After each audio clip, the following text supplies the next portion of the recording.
안녕하세요. 오늘은 네 번째 시간입니다. 메리 그리어가 쓴 머릿글을 공부하고 있습니다.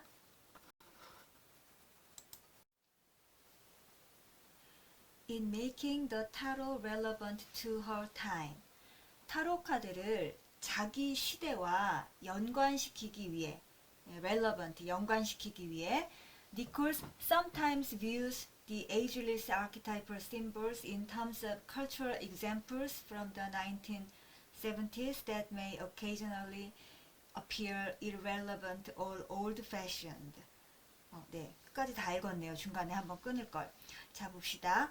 Sometimes, 어떨 때는 views the ageless archetypal symbols.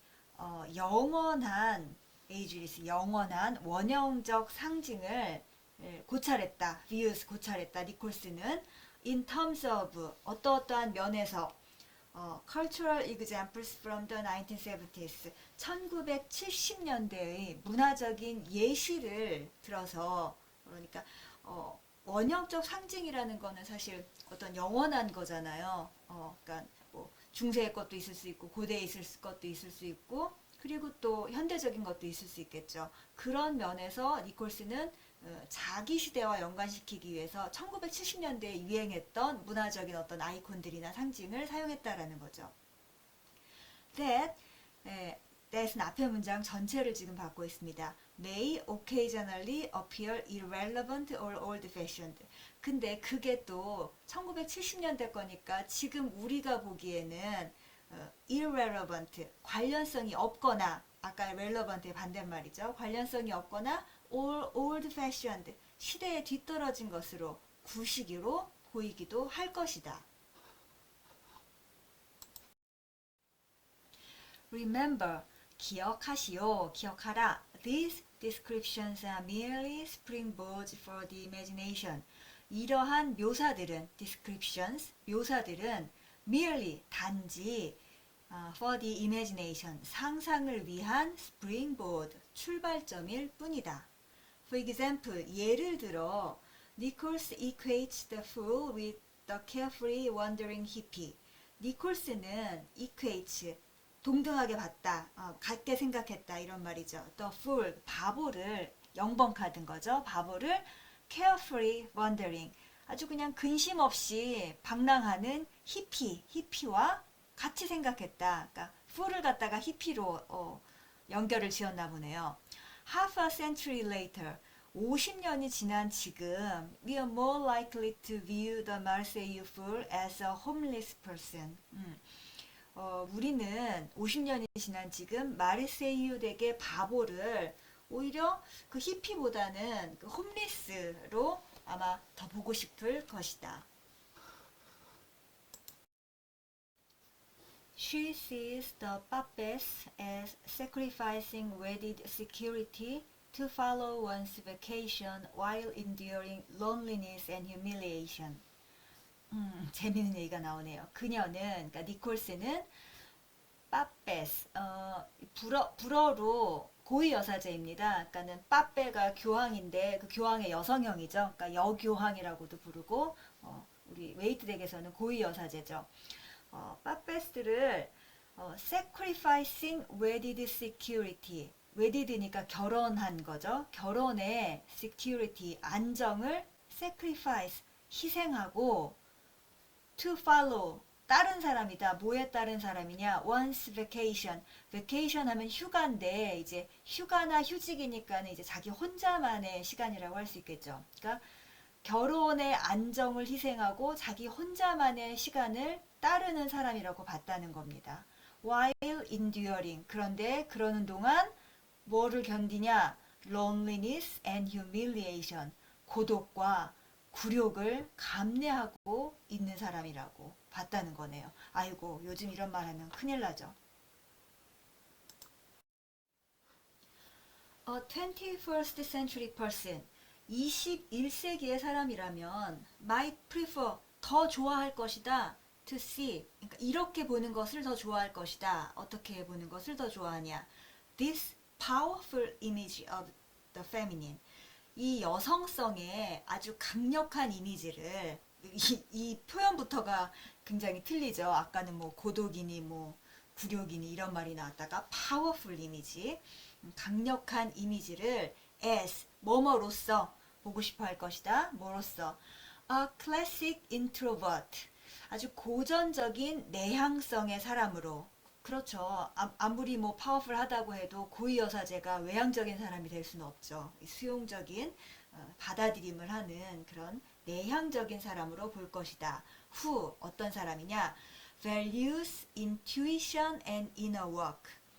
intuition 직관과 inner work 내면 작업을 values 가치 있게 생각하는 over 무엇보다 더 가치 있게 생각하는 outer focused interaction 외부적으로 초점이 맞춰진 interaction 상호작용 그리고 rational modes of perception perception은 무엇을 이제 지각하거나 인지한다는 거죠.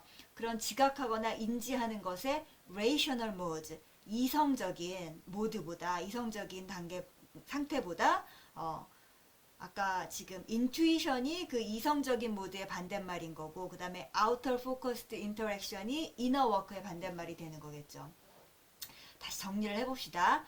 21세기 사람이라면 이 여성성의 강력한 이미지를 이렇게 보고 싶어 할 것이다. 즉 어떻게 보냐? 외부에 초점이 맞춰진 상호작용과 그다음에 인지작용의 이성적인 모드보다는 직관과 내면의 작업을 더 가치 있게 생각하는 어떤 고전적인 내향성의 사람이라고 더 보고 싶어 할 것이다. Stop and notice. 멈추고 그리고 알아차림을 해봐라. When you have a strong emotional reaction to the text in this book. 이 책에 나와 있는 글에 대해서 strong emotional reaction, 강력한 어떤 정서적인 반응이 생긴다면 거기서 일단 멈추고 알아차림을 한번 해봐라. 뭘 알아차림을 하냐? And ask. 그리고 물어봐라. 나 자신에게 물어보라는 말이겠죠. Given my life. 내 인생을 놓고 볼 때, 그러니까 내 인생에 적용시켜 볼 때, What would be a most relevant example of this archetype? 이 원형에 대한 가장 그럴듯한 예는 무엇일까라고 질문을 해보라. 이거는 그리어 선생님이 아주 강조하는 타로카드와 친해지는 방법입니다. 그러니까 타로카드 상징을 보면서 계속 질문을 하는 거죠. 당신은 누구십니까? 당신은 나의 인생에서 어떻게 나타나고 있습니까? 뭐 이런 식으로 질문을 하라고 하죠. 여러분은 그 타로카드 하나하나의 상징에 그러니까 포지티브한 어떤 원형과 네거티브한 원형들을 가지고 있으면 특히 나의 주위의 인물에서 가지고 있으면 리딩을 할 때 그리고 명상을 할 때도 훨씬 더 좋을 겁니다 아마. 특히 메이저 카드 같은 경우는 그런 인물들을 가지고 있는 게 좋죠. 네. 카드 리딩을 하면서 그런 인물들을 내 주변에서 이 사람은 정말 딱 이건데 근데 그거를 어떻게 네거티브하게 쓰나 포지티브하게 쓰나를 둘러보면은 어떨까 싶습니다. It would be remiss of me. 그것은 내가 너무 성의 없는 게 될 것 같다. 뒤에가 이제 진짜 주어가 나오죠. 뭐가 성의 없는 거냐? Not to mention. 언급하지 않는 것. 뭘 언급하지 않는 것? That almost everything Nichols says about the history of tarot is incorrect. 니콜스가 says about the history of tarot. 타로의 역사에 대해서 말한 almost everything, 거의 모든 것이 is incorrect. 정확하지 않다는 것을 내가 여기서 언급하지 않으면 그건 내가 이 머리글을 쓰면서 너무 대충 쓴 게 될 것 같다. 즉 이 말인 즉슨 니콜스가 타로의 역사에 대해서 말한 거는 사실 정확하지 않은 것 같다라는 말인 거죠. 그건 한번 뒤에 가서 읽어봐야 알 것 같습니다. To set the record straight. 자, 기록을 the record 기록을 straight 바로 잡아 보겠다. 바로 잡으면 다음과 같다. 땡땡 하고 나옵니다. 타로 originated sometime. 타로는 이 근방에서 기원되었다. 언제? Between 1920 and 1940. 1420년에서 1440년 사이 근방에 이제 기원이 되었다. 어디에서? In northern Italy.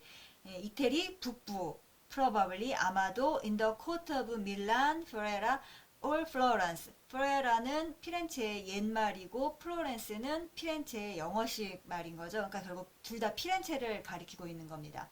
밀라노와 피렌체의 코트, 궁정에서 아마도 그러니까 이태리 북부에 있는 그곳에서 요 무렵에 이제 기원이 되었다. 아니, 그리어 선생님은 어떻게 이걸 또 이렇게 확실하게 얘기를 할까요?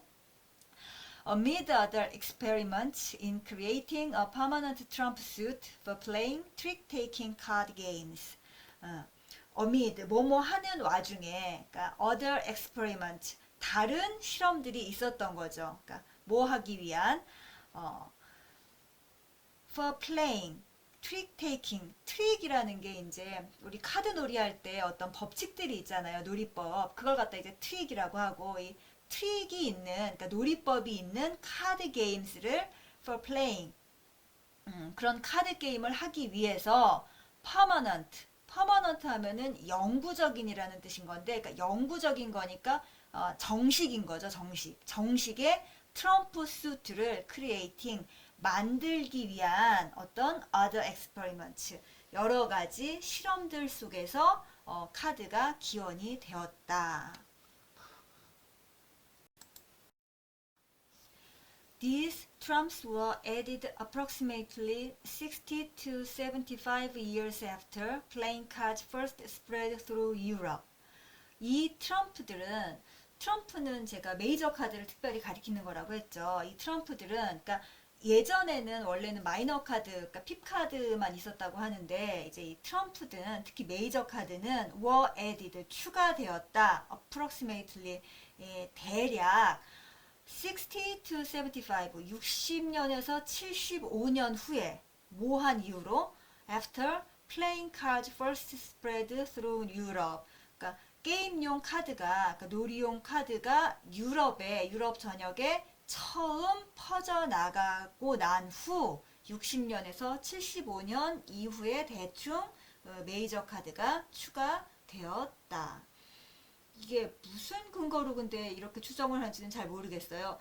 그 아까 1420년에서 1440년 사이인 것 같다라고 한 것도 이제 우리가 알고 있는 그 최초의 카드 비스콘티 덱이 나타난 게 1441년입니다.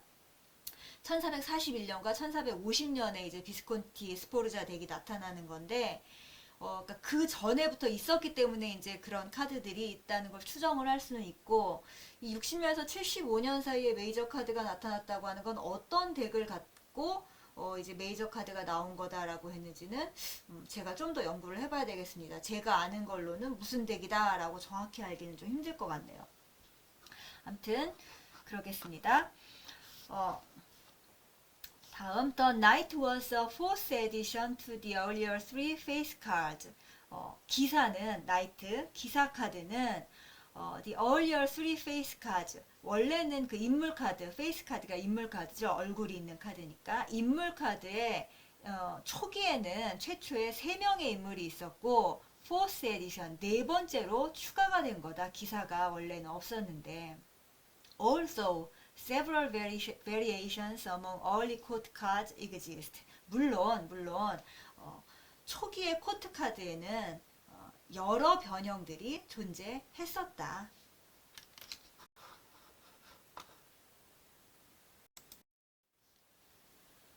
We know fairly well what the tarot images signified in High Gothic to early Renaissance Italian culture.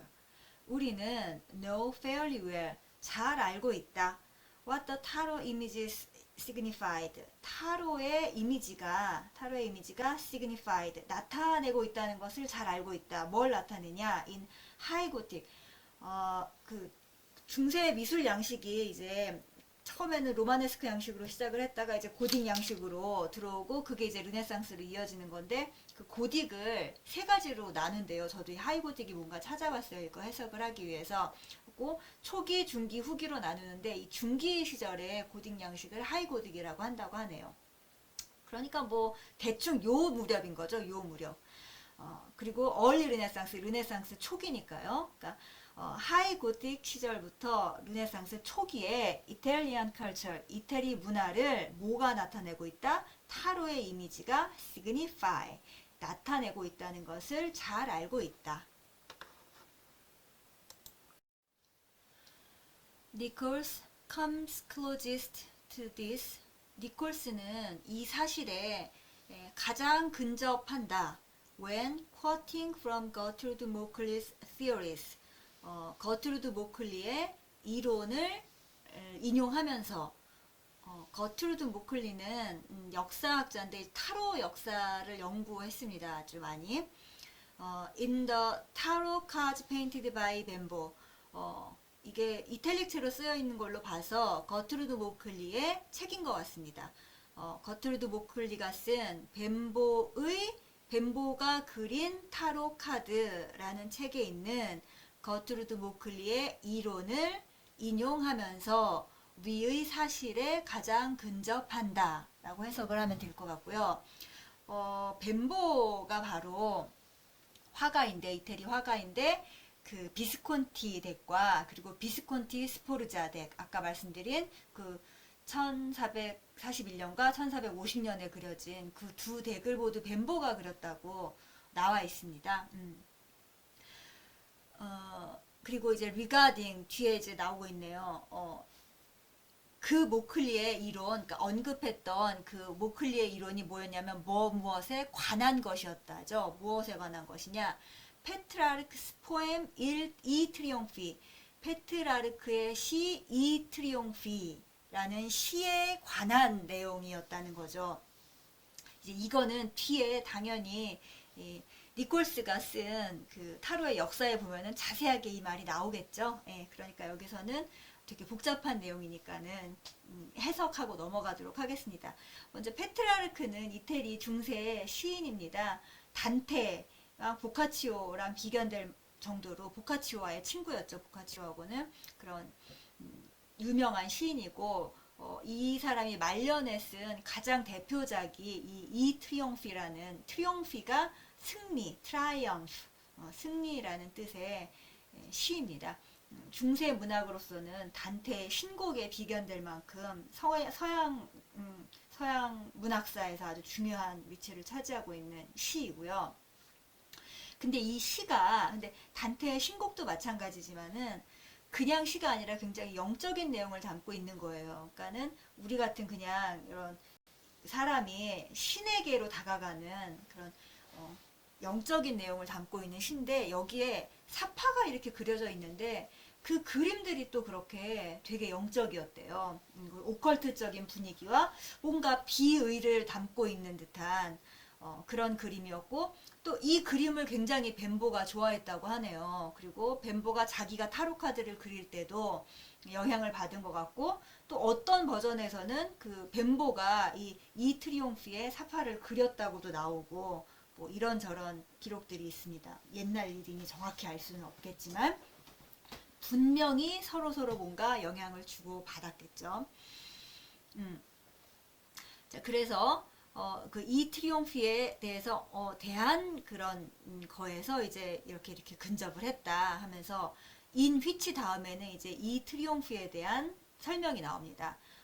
그 책 안에 어떤 내용이 나오냐면은 virtues and cosmological principles, virtue, 미덕과 cosmological principles, 우주적 원리가, 이거는 단어 뜻대로가 아니라 혹시 옛날 이때 했던 어떤 카드들의 이름이 아니었을까라고 추정을 할 수도 있을 것 같아요. 왜냐하면 뒤에 triumph over, 이긴다, each other, 서로가 서로에게, 그러니까 virtue라는 카드와 cosmological principles라는 카드가 서로가 서로에게 이긴다라는 뜻으로 볼 수가 있을 것 같아요. 해석이.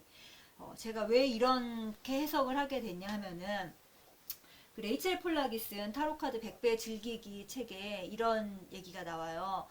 그러니까 비스콘티 덱도 그렇고 스포르자 덱도 그렇고 이게 틀림없이 게임용 카드였는데 이 트럼프를 보면은 숫자도 쓰여져 있지가 않고 그 다음에 카드에 표제어가 없어요. 지금 우리는 뭐 마법사면 마법사, 뭐 황제면 황제 이렇게 표제어가 있는데 비스콘티 덱에는 그게 없거든요.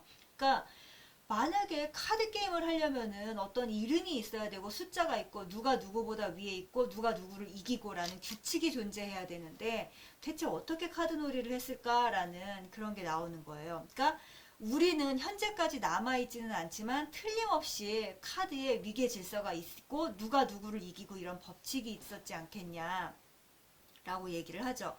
그런 식으로 봤을 때 이제 이 문장을 해석할 수가 있어요. 버추와 우주적 원칙은 서로가 서로를 이길 수 있는 카드였다라는 뜻인 거죠. As 마치 뭐뭐처럼 they did in courtly parades. 그들이 궁정의 퍼레이드에서 그랬던 것처럼 말이다. 요 문장은 바로 모클리의 학설입니다. 역시 그 레이첼 폴락의 책을 읽어보면 이렇게 나와요. 그 트럼프를 르네상스 시대에 열린 대규모 퍼레이드에서 이 트럼프가 나왔다. 그러니까 아주 대규모 퍼레이드여갖고 꽃수레 있잖아요. 지금의 카니발 할 때 나오는 막 꽃수레, 브라질에 막 그런 거 할 때 그런 꽃수레가 257대가 동원이 되는 그런 대규모 퍼레이드가 있었고 그 꽃수레 퍼레이드를 갖다가 트라이엄프 바로 승리 이 트리옹피라고 불렀다고 합니다. 그러니까 이 모든 게 뭔가 다 연결이 돼 있는 거예요, 지금. 자, 근데 이 자세한 내용에 대해서는 아마 뒤에 니콜스가 좀 더 설명을 했겠죠. 여기서 굉장히 간단하게 요약이 됐지만 그때 가서 한번 더 살펴보도록 하겠습니다. While there are rare indications that both playing cards and tarot were used for divination and character delineations early on. Rare indications, 표시가 거의 없다, 드물다. 어떤 표시가 없냐? Both playing cards and tarot, 놀이용 카드와 타로가 were used, 쓰였다는 표시가 거의 없다. 무엇을 위해 쓰였느냐? For divination, 점과 and character delineations early on. 초기에는 early on, 초기에는 점과 어떤 특징을 묘사하는 것으로 놀이용 카드와 타로가 쓰였다는 표시가 거의 없는 반면, 그러니까 while이 앞에 나와 있으니까 일단 이렇게 해석은 하는데요. 없었다는 거죠, 옛날에는.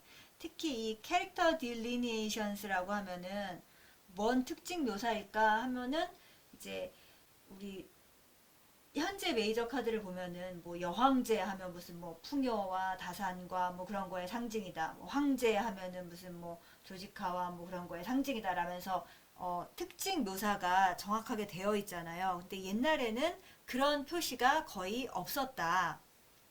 없었고, for instance, 예를 들면 다른 게 있었다는 거죠. 뭐가 있었냐? In poems called tarocchi appropriati, 그 이탈리아어네요. 그러니까 예를 들어 타로키 아프로프리아티라고 불리는 시에서 는 사용됐다. 시 같은 걸로 사용이 됐다라는 거죠. 이게 게임이었던 거죠, 옛날에는. 타로키 아프로프리아티. 타로키가 그냥 타로 카드입니다. 타로 카드를 이태리어로 이렇게 부르고, 아프로프리아티는 appropriate, 영어로 적절한이라는 뜻이죠. 이게 뭐예요? 그야말로 그냥 적절한 카드 정도로 아주 그냥 맹숭한 어떤 중성적인 이름인 거죠. 그러니까 캐릭터 딜리네이션스, 성격 묘사가 없이 점술적 어떤 의미도 없이 그냥 적절한 카드 정도로 불리면서 시가 있었는데, 제가 이거를 이 타로키 아프로프리아티가 뭔지 되게 궁금해서 이제 구글에서 맹렬하게도 찾아봤어요. 이런 거 찾는 걸 좀 좋아해서. 그랬더니 바로 이게 제가 블로그에 올렸던 그 이탈리 칼비노의 소설책 있잖아요. 그 교차된 운명의 성에서 이제 등장인물들이 어떤 성에 들어가서 말을 못하고 이제 카드를 보면서 자기 이렇게 이야기를 늘어놓잖아요. 바로 그게 그 중세 귀족들이 하고 놀았던 게임이었던 거죠. 그러니까 어떤 게임이냐, 뭐 누가 누굴 이기고 그런 것도 있겠지만은 이제 카드를 그냥 딱 뒤집어서 나오는 그걸로 이야기를 만든다거나 아니면 타로를 딱 뒤집어서 나오는 그 카드를 보고 이제 그게 시제인 거죠. 시를 짓는다거나 옛날에 우리 조상님들도 이렇게 술 먹으면서 뭐 갑자기 이렇게 뭐 누가 우들 띄우면은 시를 짓고 그랬잖아요. 그것처럼 즉석해서 즉흥적으로 이야기나 시를 짓는 타로 카드를 이용해서 그런 게임이 바로 타로키 아프로프리아티인 겁니다. 우리도 이제 그렇게 메이저 카드를 놓고서 즉흥적으로 이제 스토리텔링을 하는 그런 배열법도 있잖아요. 그게 바로 현대적인 어떤 타로키 아프로프리아티가 될 것 같습니다. 아무튼 그런 식으로는 이용을 했지만 이렇게 정해진 어떤 성격이나 특징 그리고 점으로서 사용했다는 기록은 거의 없다. True reading, true reading practices, 그러니까 진정한 리딩의 행위는 as we think of them, 우리가 그렇게 생각하는 것 같은 그런 리딩이라는 거는 were not widely known until the late 18th century. 그러니까 18세기 후반 정도가 돼서야 세상에 널리 알려졌다라는 거죠.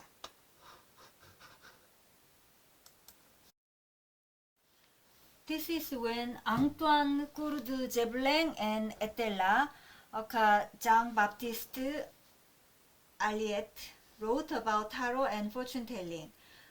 이것은 앙투안 꾸르드 제블렌과 에텔라, 즉 장 바프티스트 알리에트가 타로와 점에 대한 책을 쓰고 나서야 이제 아까 말한 그러니까 18세기 후반이 바로 이때인 거죠.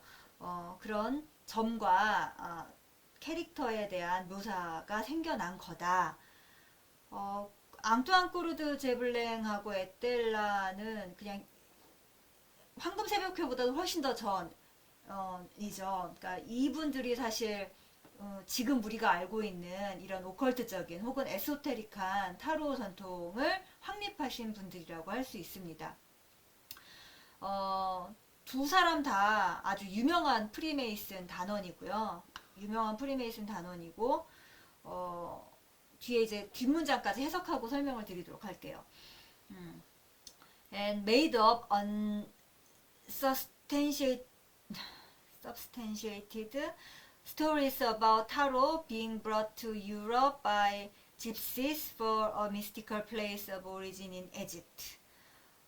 타로가 in Egypt, 이집트에 있는 mystical place of origin, 아주 신비한 어떤 기원의 장소에서 by gypsies, 집시에 의해서 brought to Europe, 유럽으로 가져왔다는, 그러니까 집시들이 유럽으로 가져왔다는 게 바로 이 타로다라는 unsubstantiated, 그러니까는 입증되지 않은, 그러니까 실체가 없는 그런 거죠. 입증되지 않은 그런 이야기를 이들이 만들었다라고 했습니다.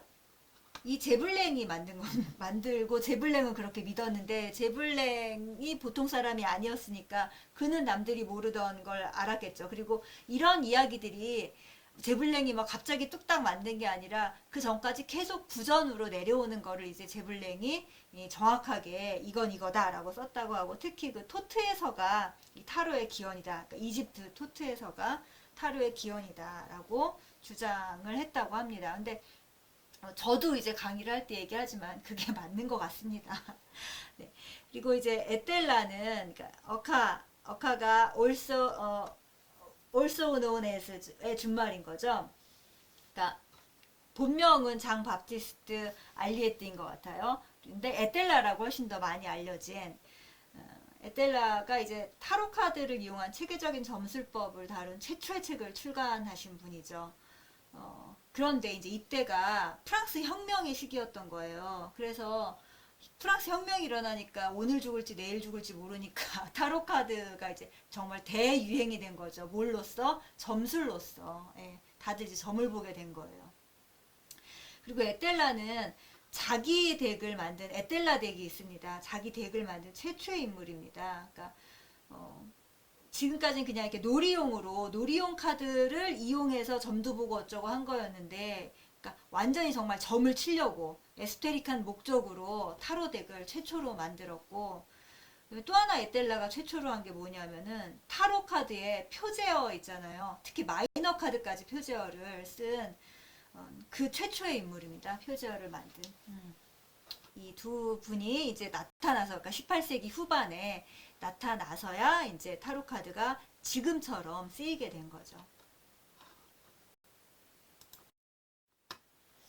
Likewise, 마찬가지로 there is not a shred of evidence. 증거가 거의 없다. shred가 작은 조각도, 조각이라는 말이니까는 증거의 어떤 작은 조각도 없다라는 뜻이네요. for 어떤 증거가 없냐? for the 타로가 originating 기원되었다는 증거는 뭐 거의 없다. with Jewish or Christian Kabbalists 유대교나 아니면은 크리스찬 카발리스트로부터 기원되었다는 증거는 거의 없다. 혹은 or with the Albigensian Cathars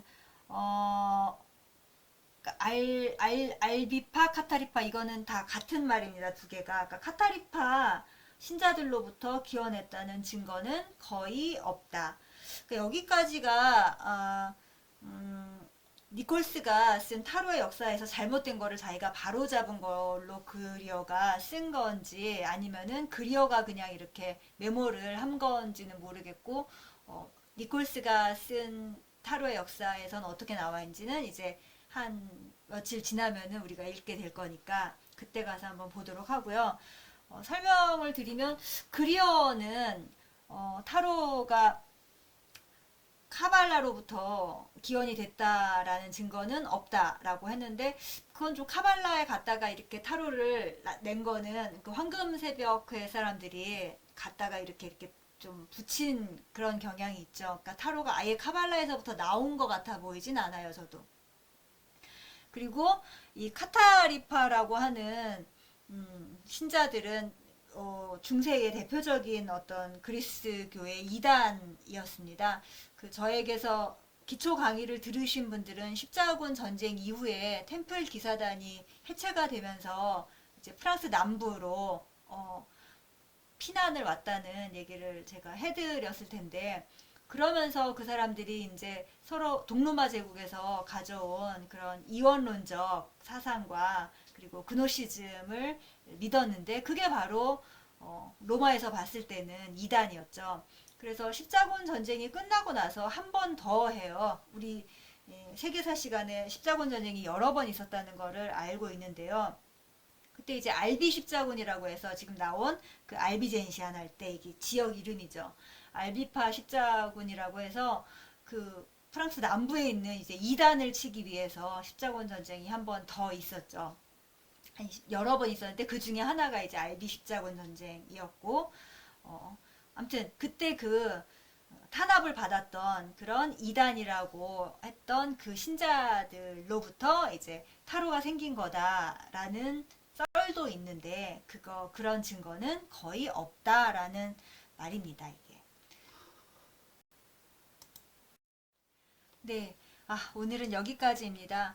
타로의 역사를 제 짧은 지식으로 버무려서 짧게 설명을 드리려다 보니까 오늘은 좀 버벅거린 것 같아서 부끄럽네요. 네. 들어주셔서 감사합니다.